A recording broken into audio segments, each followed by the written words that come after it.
Friends, एक बार फिर आपका बहुत बहुत स्वागत है आपकी अपनी यूट्यूब चैनल डीएलएड वाला में। और दोस्तों, आज आपको पता है आज है 29 अक्टूबर 2025 और आज आपका यूपी डीएलएड फर्स्ट सेमेस्टर का जो 8वां प्रश्न पत्र होता है कंप्यूटर का, ये आपका प्रश्न पत्र आज कंप्लीट हो चुका है। आप अच्छे से परीक्षा देकर आएंगे। इस पेपर को आज की इस वीडियो में हम यहाँ पर सॉल्व करने वाले हैं। ये 25 अंक का पेपर होता है जिसमें आपको कम से कम 12 अंक लाना होते हैं। 1 घंटे का समय मिलता है इस पेपर में आपको सॉल्व करने के लिए पेपर। तो सबसे पहले इसमें ऑब्जेक्टिव क्वेश्चन है जिनका आंसर सबसे पहले आपको देखने के लिए मिलेगा। उसके बाद आपके अति लघु उत्तरीय प्रश्न भी हैं। तो आप क्लास में एंड तक बने रहेगा। जितने भी नए भाई बहन हैं तुरंत चैनल को सब्सक्राइब करके बेल आइकन को प्रेस कीजिए और इस क्लास को अपने अदर फ्रेंड्स के साथ भी जरूर शेयर कीजिए।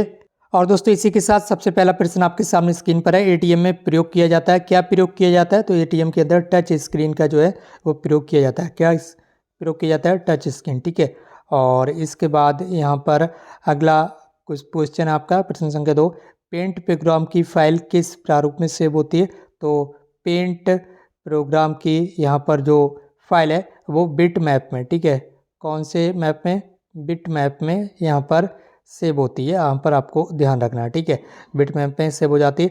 अगला प्रश्न था आपका प्रश्न संख्या 3, हाइब्रिड कंप्यूटर वह है जिसमें पाए जाते हैं एनालॉग कंप्यूटर और डिजिटल कंप्यूटर दोनों के गुण। ठीक है, तो उसे हम हाइब्रिड कंप्यूटर कह देते हैं। ऐसे कंप्यूटर जिसमें एनालॉग और डिजिटल दोनों कंप्यूटर की प्रॉपर्टीज पाई जाती हैं उन्हें हम हाइब्रिड कंप्यूटर कह लेते हैं। तो कह लीजिए। चलिए, अगला प्रश्न आपके सामने स्क्रीन पर। क्लास को शेयर जरूर करते रहेगा और भी भाई बहन हमारे साथ यहाँ पर जुड़ सकें। अगर आपने अभी तक चैनल को सब्सक्राइब नहीं किया तो कर लीजिए, क्योंकि अगले सेमेस्टर की क्लासेस लगातार यहाँ पर आपको मिलेंगी। प्रोसेसिंग कहलाती है। प्रोसेसिंग क्या कहलाती है आपको बताना है। डाटा को व्यवस्थित करना और डाटा की गणना करना, ये आपकी प्रोसेसिंग कहलाती है। तो उपरयुक्त दोनों ऑप्शन जो है वो बिल्कुल राइट हो जाएंगे, यानी कि ऑप्शन 3 आपका करेक्ट होगा। ठीक है, प्रश्न संख्या 4 का राइट ऑप्शन 3 करेक्ट हो जाएगा। माई कंप्यूटर माई डॉक्यूमेंट्स को कहते हैं, क्या कहते हैं? Personal folder. क्या बोलते हैं इसे? Personal folder. ठीक है, माई डॉक्यूमेंट्स को क्या बोलेंगे? Personal folder. ठीक है, इसी के साथ अब यहाँ पर आपके अति लघु उत्तरीय प्रश्न आ चुके हैं। तो चलिए इनको भी यहाँ पर देख लेते हैं कौन कौन से प्रश्न है। यूनिक्स का पूरा नाम क्या है? डेस्कटॉप आइकन्स किसे कहते हैं? साइबर सिक्योरिटी एक्ट S773 को कब स्वीकृत किया गया था? अभी इनके आंसर मिलने वाले, बस बने रहेगा। भारत में पहला सर्च इंजन कब और किस नाम से बनाया गया था? MS DOS का पूरा नाम। मल्टीमीडिया का अर्थ बताइए। ठीक है, तो चलिए इनका आंसर एक बार देख लेते हैं।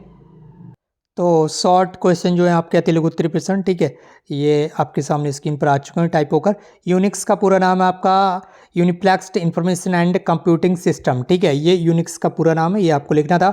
अगला प्रश्न है आपका डेस्कटॉप। ठीक है, डेस्कटॉप आइकन्स किसे कहते हैं? ठीक है, तो डेस्कटॉप आइकन्स क्या होते हैं? कंप्यूटर स्क्रीन पर दिखने वाले जो छोटे चित्र या चिन्ह जिनसे किसी फाइल, फोल्डर या प्रोग्राम को खोला जा सकता है उन्हें डेस्कटॉप आइकन्स कहते हैं। जब आप कंप्यूटर को ओपन करते हैं, ठीक है, तो बहुत सारे यहाँ पर आपको इस तरह से आइकन देखने के लिए मिलते हैं। ठीक है, चाहे वो माई कंप्यूटर का हो या फिर अदर कोई आइकन्स हो। ठीक है, चाहे वो गूगल क्रोम हो या अदर कोई आइकन्स हो। ठीक है, यहाँ पर रिसाइकिल बिन का आइकन हो या अदर कोई आइकन हो, बहुत सारे आइकन्स यहाँ पर आपको देखने के लिए मिल जाते हैं। तो इन्हीं को क्या बोलते हैं? हम डेस्कटॉप आइकन्स बोलते हैं। ठीक है, अगला प्रश्न आपके सामने स्क्रीन पर है और प्रश्न संख्या आपका 8, साइबर सिक्योरिटी एक्ट S773। ठीक है, S773 कब स्वीकृत किया गया था? तो इसे यूएस की सीनेट, ठीक है, यूएस के सीनेट में पेश किया गया था सन 2009 में। ठीक है, लेकिन इसे स्वीकृत नहीं किया गया था, ये बिल स्वीकृत नहीं हो पाया था। ठीक है, लेकिन इसे यहाँ पर क्यों रखा गया इस क्वेश्चन को? ये क्वेश्चन बनाने वाले ही बता सकते हैं फिलहाल के लिए।